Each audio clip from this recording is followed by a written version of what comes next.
Hey guys, it's Masha again, and I'm going to teach you how to do overlays on iMovie 11, like how I did here.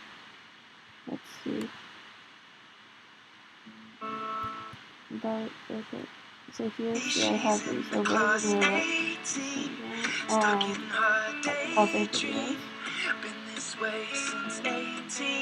So to do that, I'm going to show you. I'm just going to go to this one video. Okay, here I have some clips which I'm going to use. So let's do this. Okay. So let's say I have this. I'm going to put it here. And then I'll put like this right here. And I'm going to choose cutaway.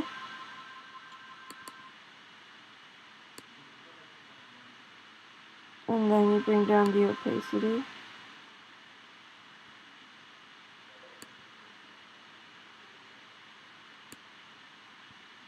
And it should look like this.